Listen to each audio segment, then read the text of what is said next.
Welcome back to the Rand podcast with Raffy and Chandra. Yeah, woohoo! Yeah, you're back, Chandra. You did pause out immediately as we started recording. And today we're testing podcasting from Albany. If you don't know where that Oh no, is, not this again. rural Western Australia, down the very bottom, um, is where I am right now. I've been here for a couple of weeks for one of my good friends. Um, so yeah, kind of nice down here. It's very similar to Warrnambool, which is where I grew up. Nice cold sort of climate by the beach, but been nice and sunny as well, so can't complain too much. But the internet, Nice, nice. I feel like on a level of boat to Bunbury to elsewhere, it's not quite there. Well, there might have been a little bit of overlap there because you did totally freeze out just before. But I think now that I've paused your uploads, we are back on being okay. Yay! Uh, Hooray! Woohoo! There we go again. And in today's episode, we are actually going to cover a topic that we meant to do last year after our episode on burnout, which was recovery. Like we kind of talked about generic stuff and like taking breaks and all that stuff. Um, but we actually put in this episode into ChatGPT and gave us a few very generic dot points. And we thought we'd go through that and actually go through what we've done that's been unusual but effective. And so it's not just the general stuff that you can find on the internet. We just thought we'd share what worked for us. So are you ready for a bit of recovery, Chandra? And just to sprinkle a little AI into every episode. It's kind of interesting that now 2 minutes instead and of 25 searching 22 the minutes. internet, it's we'll look it up on ChatGPT. Just saying. Anyway, Hey! I'm paying for ChatGPT 4. I'm gonna use it. you should start playing for Claude as well, people. Yeah. Okay. We're not Anthropic gonna Claude. sidetrack. We're not getting sidetracked this early. Okay, just focus. Fine. So, just to recap, burnout, as defined by Wikipedia, I think it was, is a syndrome conceptualized as resulting from chronic workplace stress that has not been successfully managed and is characterized by three dimensions: feelings of energy depletion or exhaustion, increased mental distance from one's job or feeling of negativism or cynicism to one's job, and reduced professional efficacy. AKA, you feel tired, you're a bit cynical, and you can't do as much. And I don't know about you, I've definitely felt this in the last 1 or 2 years. And so actually, right now, you're currently working as well as working on the startup stuff. How are you doing with the burnout phase? Yeah, definitely hitting the limits of what's possible. But Yep. well, firstly, I've been working for like almost 7 months in a row. Like that's a lot of work. Oh no. Yeah. But most recently, for the last 4 months, I guess it's been working two jobs as well, or 5 months now, 4 or 5 months. It's kind of been working two jobs as well. So not the easiest thing, but some of the usual strategies have been helping. But also Yep. there's a little bit of just got to push through for another 11 days. Not that I'm counting. Oh no, 12 days. So what are the usual strategies? Like, what's the typical stuff that, like, on the generic advice front? Should we just talk Well, the about what the generic generic stuff advice is? is actually not Yep. that bad. I mean, it's the whole thing Yep. about, I think, firstly, you just got to recognize that it's happening Yep. and make a conscious decision to do something about it. And yet sometimes it's hard to, like, you can't necessarily immediately just quit your job full stop. But I think even just recognizing that you're burning out is important, so you can at least sort of try to plan a bit of a dig out for yourself as well. What was the moment where you were like, yeah, I'm burning out? Like, as in, it went from like, maybe I'm just tired to, no, this is something more than that. What was that moment for you? Yeah, it happens every so often when I, chase too many shiny objects at once, which, very rare. Yeah, never happens. Never No, happens. never. Yeah, But never with usually it's AI. when I there's too many weekends in a row where I'm like, oh, I need to do this, and this, and then do nothing because kind of feels a bit overwhelming. You're like, I'll just watch some TV instead. That's easier. Yeah. And then I'm like, oh yeah, right. I think I might be getting a little bit overloaded.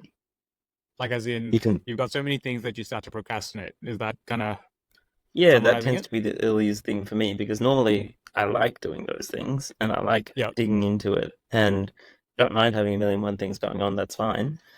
But it's when I decide to push everything to the side and do nothing. And I'm like, Yeah. ooh, need to reset a little bit. Yeah. That might have been me today. I spent the entire day watching Fallout. I didn't do a single other thing. So, although that being said, this is a pretty unusual spot for me because I don't like normally if I have lots of stuff to do, there's because there's such a mountain of things, I just do something else that's a little less strenuous. So it is procrastination, but it's kind of like, when you have a test and you're like cleaning the house, I'm more of that guy. Like to actually Mm. not do anything and sit and watch TV. Uh I wouldn't call it an early sign. It just is part of it, but it's kind of somewhere in the middle. I only do this maybe 4 times a year, but that's also like if I have time, 3 or 4 times a year, I'll just sit there and just binge watch an entire show and then never touch it again for another 4 months. So it's part of normal and it's also part of burnout. So I think for me is when I've had like When do you know? yeah, so I think for me it's when I haven't had a particularly exhausting day, like, just normal 9 to 5 sort of a thing, or, it's not been an on What? call, it's not been this or that, but I come home and I just can't keep my eyes open. It's as if the normal amount of effort took so much out of me that I just ran a marathon. Like, so I'll Uh, just pass out and I'll just start like literally I can do work and bare necessity to function, but then I'm just so exhausted that you just feel like this bone weary tiredness. That's when I know I'm like, all right, I just gotta chill out for a few days, just sleep, and then yep. I can kind of bounce back and start doing. And it's like literally, I look at tasks and they'll, when things build up and you get anxious, right? Like you go, oh, there's a few things piling up now, right? And you kind of get that sort of, yeah, there's a lot to do. But instead of that sort of, there's a lot to do, my response is just like this overwhelming tiredness. Like I can't keep my eyes open when I look at the list. I'm like, oh, that's not normal for me, you know? That's when I'm like, okay, that's gone too far. Uh, just to recap on some of the generic advice. So there's obviously, as you said, first step is recognizing it. And probably the first step after that is to stop doing the thing that's burning you out, which is obviously easier said than done because it usually is characterized by having too much things to do and not enough time to do them. But this I tell my wife all the time because she's terrible at this. So she can start burning out or getting really, really overwhelmed, but then she'll keep adding to the plate. It's almost like this counterintuitive thing where she's like, if I add more, then I'll do the current stuff even faster. Like, yeah, Yeah, no. that's like an exam. That's like exam logic or assignment logic. Why would you do it now? Because it's going to be so much faster to do it the day before. Well, that's the thing. She actually actively used to say that, and I was like, "Oh God!" Like it just led to so many fights that I think he's finally changed his tune. No, no, no. I think that's the right way to go. Just have more deadlines and you get more stuff done. Like it just feels like the arguments we used to have about 5 years ago because this is the sort of stuff she used to say. And I think the other thing to recognize about burnout is that it's a bit of a spiral, right? Like, so if you have a Mm. look at the generic advice, we've got a little script run sheet here, which is kind of like healthy diet, hydration, exercise, support. Well, what tends to happen is that you've got too much to do, so then you start having takeaway or junk food, and then you don't drink enough water, fair enough, and then you don't have enough time to exercise, so you're kind of either working or just lounging around. And again, because you're spending so much time doing these things, you actually decrease the amount of support you get from friends and whatnot because you don't have the time to hang out. And like just reading the usual advice, which is that, I was like, yep, this is the tick boxes. Maybe I should have some other markers of when I'm not doing it, like how many times am I going to the gym and whatnot. Do you use any other sort of markers, or is it just mainly the overwhelm and do nothing? That's usually my first sign, and now that, happens often enough that I'm like, oh, okay, time to slow down. And I guess for me, I've got a few things that happen regularly in the background, which which does help. So things like the, scheduled PT time that just helps. It means that doesn't matter how busy I get, at least I'm doing something. Except for when I'm down here in Albany. But, But like, uh, do you find that, say, is there any signs during your PT session that kind of gets you closer to going, oh yeah, I am burning out, or is it just this is an anti-burnout strategy for you? no, that's like more of an anti Yeah, strategy as opposed to a something that I'd notice per se. yeah. Um, and I think the other thing that's, yeah, really important is just the whole being aware of it makes it so much easier to kind of put a few extra guardrails in here and there. Okay. What sort of other For example, guidelines? Yeah. yeah, so for example, I was like, oh, actually, lately I've been not eating so well as well. Like I was like, I discovered there's Uber Eats in Bunbury. And I was like, oh no, this isn't good. Now, just for context, Chandra was here last week, and he arrived at like 11 o'clock at night. And like because it was Ramadan, I was kind of fairly full from just breaking fast. And he's like, "Oh, we're not doing dinner." So I went to go pick him up from downstairs, and first thing he's like, "I'll be back." Runs to Macca's, gets his burger and fries. In my defense, he lives 20 meters from Macca's at There were, 11:30 p.m. What exactly? There are no it's salad Melbourne. restaurants. It's Melbourne. There's salad restaurants. There was no sushi within 20-meter radius of the front door. You came from the airport, man. There's like a lot of range between.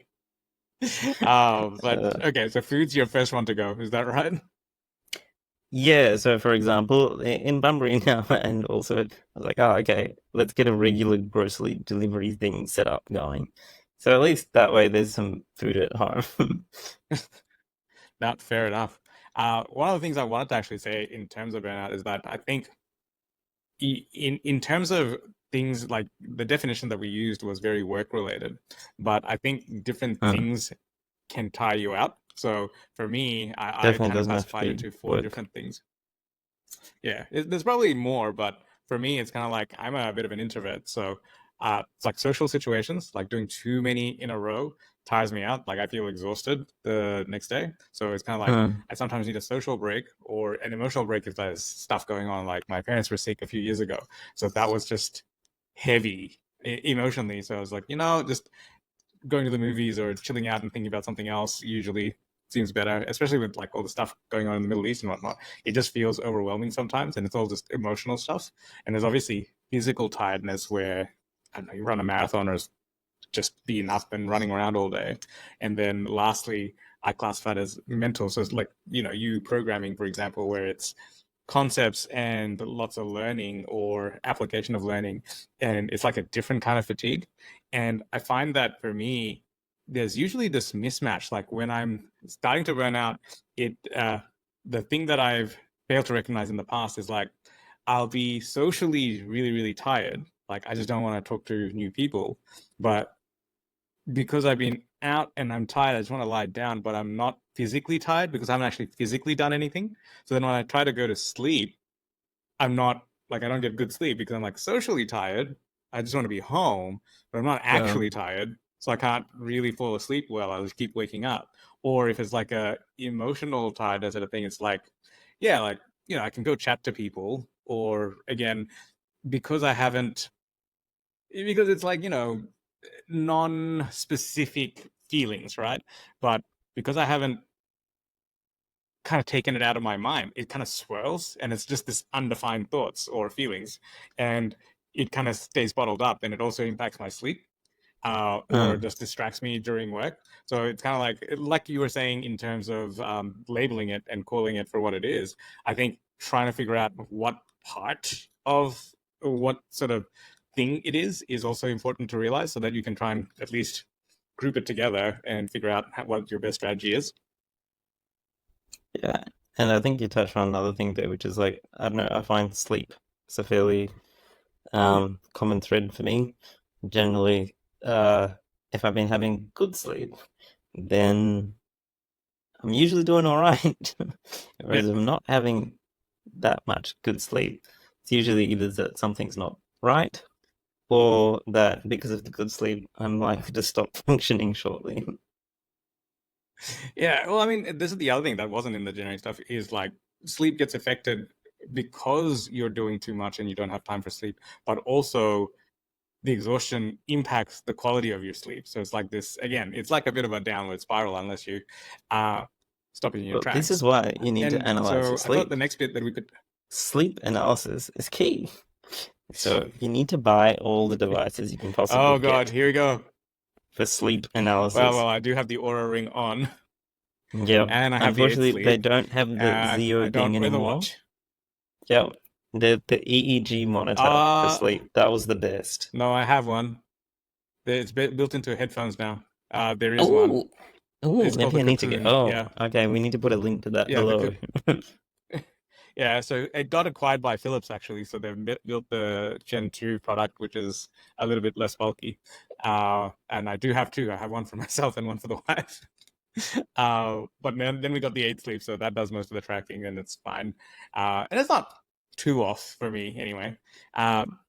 So I thought the other thing. So we've got the generic stuff, eat well, healthy, da da da. Uh, but I have personally found that certain things have given me way better bang for my buck in terms of recovery and just rest in general. Any specific ones that come to mind for you? Yeah, well, there's kind of like this. I guess the small things that have a big return, and then there's the Hmm. kind of bigger shifts which have also a bigger return.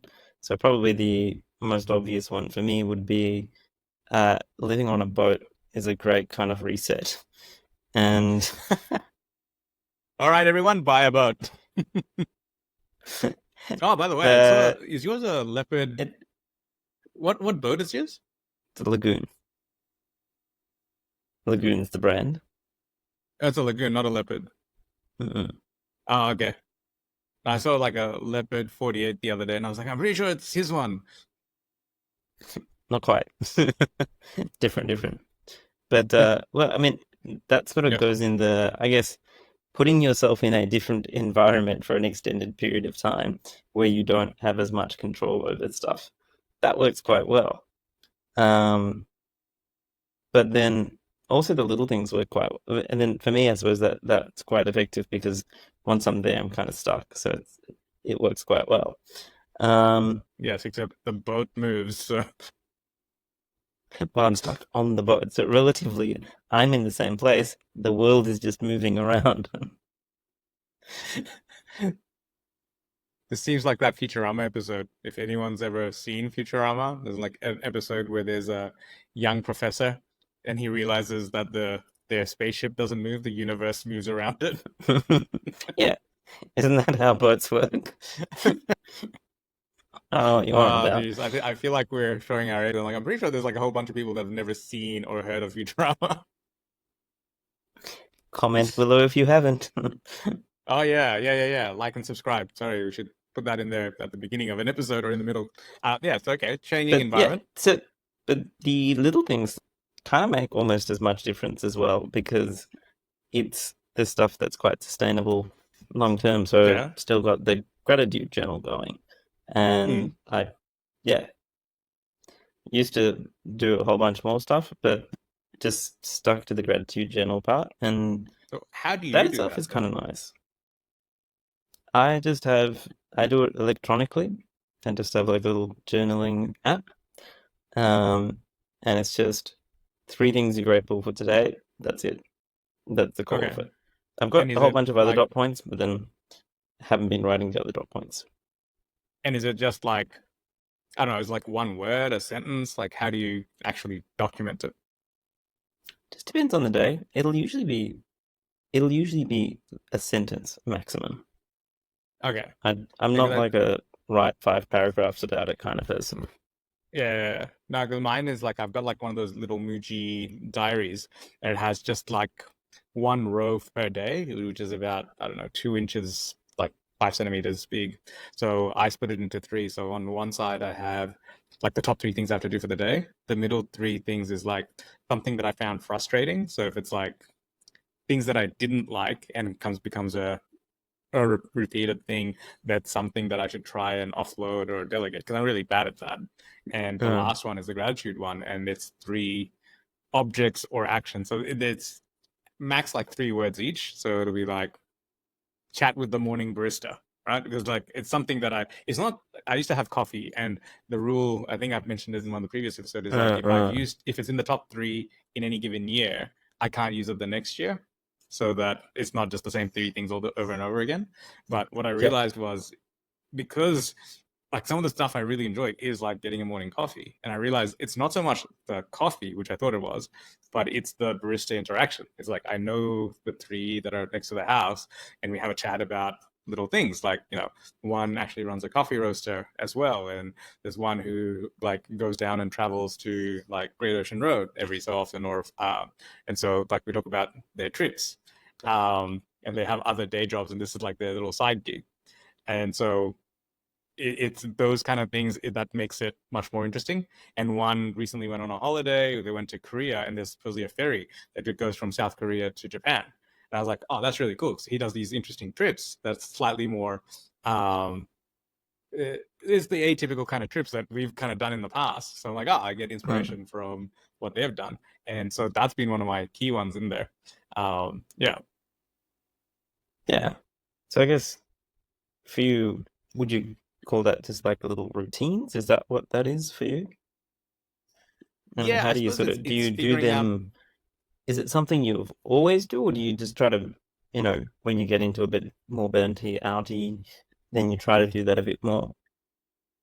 I think I notice it more when I'm burnt out, because the delta of like, it's the little thing that makes every day great. But then when you're chatting to them, like, the baristas know me so well, they'll be like, hey, you look a bit tired. Or like the other day, I can't remember where it was. Someone actually messaged me going, I think it was like an Instagram story. And they're like, you look really tired. And I was like, yeah, I was struggling, So I think it's the fact that they know what your normal energy level is at, and they call you out on it. Well, they don't call you out as in you've Mm. done something bad. It's just like they notice, and it kind of is like an extra prompt that, yeah, you probably are going a bit too hard on it. Um, the Yeah, so it feels like when you have a good interaction, it seems to energize way more. And it's, as a introvert, I notice it because it's a social interaction that I'm usually drained by.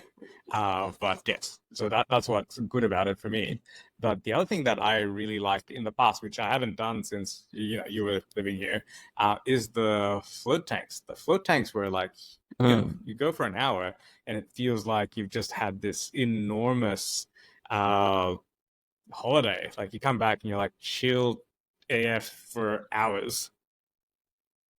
Yeah, I remember that was. Yeah, I haven't actually been for a float tank for a little while either, actually.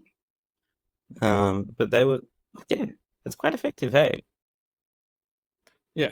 So for I those who believe there are haven't some in done it, Bunbury as it's, well. I mean, I suppose you have the ocean. You can just like lie and float in the ocean. It'd be pretty similar. Like not exactly sensory deprivation, but similar kind of More ish useful for when vibes. I'm working here, I would say. Yep. Actually, do you do that when you're on the boat? Like, do you just float? Yeah, but usually it's like snorkeling is the equivalent of Yep. floating. It's like, look at the pretty fishies. And Okay, also fair enough. floating would be what we call an underboat party when it's too What? hot. There's like little floating mattresses, and so what you Oh, do is okay. you can you use a string just to tie the mattress to some of the safety points under the boat. So Oh, then you okay. can just float underneath the two hulls of the boat because it's a Yep. catamaran. So it's like you're under the shade in a little Yep. wind funnel in the water. It's great. Ah, right, right, right. So like that was like, aren't you underwater then? But fair enough. It's in the No, middle of the floating two mattress. bits. Yeah, so Yeah, yeah, yeah. so between the two hulls, there's a gap. You Yep. just got to not do it on particularly wavy days because otherwise the waves go up to hit the roof and you're like, oh, not so good. And then you go with it. You're very relaxed because you're passed out. Dunk. Yeah. For me, the other thing that I have down here that was like way more impact than I expected was remember our New Zealand bike trip? We went for like 48 Yeah, hours and we went that was over great. the Central Otago Rail Trail. So Hmm. literally It left, was a got 5 day there. trip. Was No, it it five was meant to days? be dude, we were there for less than 72 hours. Oh, were we? Oh, we must have Yeah, because cycled a I bit faster arrived. than I thought. You got there late because your flight got diverted. So like I think I Oh, had dinner by yeah. myself. So I got there in the afternoon and we went up in the next morning, had brunch, and then we cycled. We cycled the next day and then we flew back the day after. So everyone was like the That's people true. doing the biking tour trip thing, they were like, people normally do like 30 Ks. You're doing 100. Uh, This was before e-bikes, people. was it 100? No, I think we're doing 50 because the entire I thing is don't know. 150.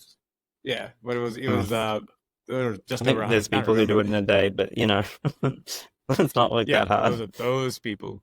But because it was so scenic and it had physical exercise with it, actually now I got to look up how many because we couldn't have done 100 Ks a day, like because I Well, I did think the no main thing training for was it. it was a nice combination of it was a change of scenery, it kind of forces you out of your usual routine. There's a bit of physical exertion and nice view, acceptable company. Yeah. So No, so ticks a few it's boxes. 150 Ks. We actually did 50 Right. something Ks each day. And the other thing was it's because it's a rail trail, it has this slow incline uh up until the halfway point, but it's so slow that you barely notice it. But when you're fresh, you're going uphill, and then when you're starting to tire out, you start to go downhill. And it's just slight enough that it's just enjoyable the whole way through. And I just remember the very first night we went to this town where they had a population explosion because one couple had a child, so they went from 6 people to seven. And it was like this old it was their old primary school that they'd converted into accommodation. And there was Um, one restaurant, and the restaurant was expecting us because that's the only time they open is when the cyclists come through. And I just They're remember, like, like, oh, we there's a met up, customer. yeah. And then we went and like we were having dinner, we chatted to some of the other cyclists who were there. But it was kind of like, we were talking about the social emotional different types of fatigue. It's like, yeah, you're physically tired, and because it's not really mental tiredness per se, but your brain's had enough different changes in scenery that it's like, yeah, I can go to sleep. And it was like the best sleep, you know? And then you get up and you're a Hmm. bit sore the next day, but then you start cycling again and it's just fun. Yeah, no, it's good. Definitely a Yeah. good trip. And also, it's like, you have time to take drone videos because your phone's out of reception. So it's great. Yeah, that's probably the other thing is like it forced a disconnect because the reception is just like any other country town. It's just, you're not gonna really have the best signal, and that lets you disconnect for longer, which is probably another thing that should be in the whole burnout thing is like the ability to actually turn off and ignore the world for a little bit of time. Yeah, disconnecting gets harder and harder. Mm. Is there any other things that have given you better bang for your buck than you've done in the past? I'll probably say the other thing for me, a regular thing, which I've kept up quite well, is uh, there's like a favorite winery that I like to go to. And it's just got a nice table outside with a view, and that's probably kind of replaced my float tank in a sense. Mm. Um, as a regular thing. Uh, and I just try to go there in the afternoon after their sort of, lunchtime rush, and then just sit in the corner and read a book and have a glass of wine. And it's kind of Ah. nice, actually. That's It's, not normal for you. Normally, you're like, find scenic place, ignore scenic place because I have laptop and must work until the well, I place do take my starts. And then laptop you're there like, occasionally, but I'll still have my protected do nothing time there as well. This place my came favorite is about from like, when I was studying. occasionally, I was like, look at this view. Yeah, yeah, yeah. Look at this So view with my he laptop in literally would go, it. yeah, yeah, yeah. And it's like there's photos on I think your Instagram where you're like, yeah, look at the amazing view with a laptop, right? And then I was there one time. Like the guy just never looked up from said laptop. So it could have been he was in a jail Hey, cell. hey, So hey. he's like, yeah, yeah, see, I this is have much more peripheral relaxing. vision, all right? Yeah, Yeah, go That is just the just same use your winery Apple that I used Vision to go Pro or to whatever. study. So good winery. Yeah, yeah. The other things that I have here, which are like I call it the sugar hits of resting, Mm. which I don't think are particularly useful. But hey, like today was one of those days, which is like just binging on Netflix or Amazon, because I just didn't want to do anything. It was just like, I just want a weekend to not be productive or do housework. So it was just nice. And it's also, I do this, like I said, once or twice a year, or say 3 or 4 times a year. And it's like, now the show is done. Fallout is all watched. I don't want to watch it again for the next little while. Yeah. Do you Yeah, have any sort of yeah. sugar hit There of was a resting? weekend I had a few weekends ago where I also felt like, I just want to like watch something on Netflix. So I logged in and it asked me for a code because I am paying for your account Why? and I need an authorization code to use it. Now you know how I felt when I was paying for all of our accounts. And then there was this one time. Yeah, like it doesn't matter if you're like a specialist or anything, and if you have the cash to pay for your own account, it's like, nah, we must still share Netflix. Damn straight. But years ago, when I was a registrar, so I got Netflix, which I never used to watch because I would turn it on and then I'd get like too decision fatigue from looking at it, which was the entire point because I didn't want to actually watch it. I had exams to study for. But there was one time I finished exams. I'm like, you know what? I really want to watch this show. And at the time, like 4 people were listening to using my Netflix account. So I logged in, tried to play a stream, and it timed out because everyone was on it. So I had to upgrade my account just to watch one show. And I did it. And then I never touched it again for like another 5 months. Yeah. So yeah, this was just that moment I catch you, man. Oh, Yeah. I think the oh, other thing is, yeah, for me, yeah, playing computer games is for me a bit of eh, it's fun, but doesn't really like work for me in terms of like a stress relief kind of situation. What about you? I think because I don't really play solitary games anymore. Like, as in, Hmm. like, I mean, I occasionally will, but it's not like it's usually a mobile phone game. Like, that's more about the story. Like, I don't play something that's going to take me 30 hours to finish. I'll either play like a small mobile game that has a good story, that'll take me like a couple of hours. So if it's just more dead time, it just fills it in. So it's kind of relaxing, but it's more like kind of reading a book, but in an interactive way. It's that sort of a thing. But I think, especially during COVID, like how we used to play Dota and it was like our group of friends, like that was fun just because it was like a Yeah, social experience and you chatted and I guess you that just was kind of just like a catch up with friends. well, it's not so much a catch up with friends because like you chat about random stuff, but it's kind of like when you play a sport or board games. Like you Hmm. just have friends around. You're just doing things with people that you like, but you're not necessarily catching up. Like it's not the same as going to a cafe and chatting and catching up on what's been Hmm. happening. It's more just you're doing the shared task together, and that is fun, you know. Fair enough. So that's but you can't really do that for too long, and everyone gets too busy. And it's also like at a certain point, you got to also realize that all that time spending the game, especially if you're going hard into that, is what's leading to the burnout because you're avoiding the actual task itself. Avoidance. Yay. And I think the other thing that definitely doesn't work for me, but I have definitely done in the past for short runs is like the short rushed holiday. So I used to do this for years and years and years where I would do like say a 3 or 4 day quick jaunt to either a nearby country or to Tassie or to another state. And you go there and then there's like a whole bunch of things. Like it would be say like Vivid is coming up again. So I used to go to Sydney and I'd go to Vivid, go see the festival, and because the precincts are expanding, by the time I saw them all and went to like one nice restaurant that I wanted to go to, it'd be time to come home. And it was nice for the change in scenery, but because everything was so rushed, it just never felt like you can never go from like wound up to unwound. You just kind of wound up in a different situation doing different tasks. Uh, and like it works for a I little think bit. that works though, actually, if you have a regular place. Like there was a regular spot in Indonesia that, again, because Perth, so Bali, Bali long weekend is like the Yeah, thing to do.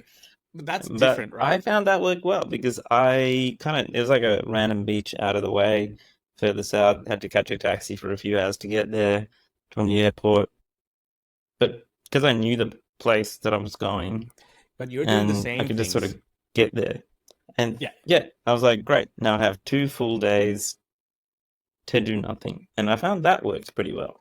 yeah, And there was yeah. no So this event. was this is specifically when you do that, but you have things like an itinerary to do. Like you're trying to distract yourself by it's what I Mm. would call like the American holiday. You know, must squeeze as much as I can into 3 days, 48 There is hours, a of which is checklist. yeah, like the checklist holiday style stuff. Like I used to do them and it used to work, but I think as tasks have gotten bigger and more complicated, the effectiveness of the sort of checklist holiday has gotten shorter and shorter. So now I'm doing exactly what you're saying, where even if I go to a new country, I spend more time in it. About the only time which I haven't done it recently is like I just wanted to tick off like the last continent, Africa, and I went to Morocco last year, and only because it's the fifth time that I was meant to go somewhere in Africa and it got cancelled last minute, either through COVID or this, that, or the other, uh, that we squeezed it in and it was just for 24 hours. But that actually was pretty relaxing because it was like bookended by this time in Malaga, Spain, which is like, I think you went there straight after I was there, like by like a few days. It's Yeah, I just think so. so chilled out that it just kind of, we never really felt it. Whereas Mm. other times it would have been pretty hard. Yeah, I think, fair yeah, enough. some of our personal experiences there. Okay. So, any other tips for people who are wishing to recover from burnout?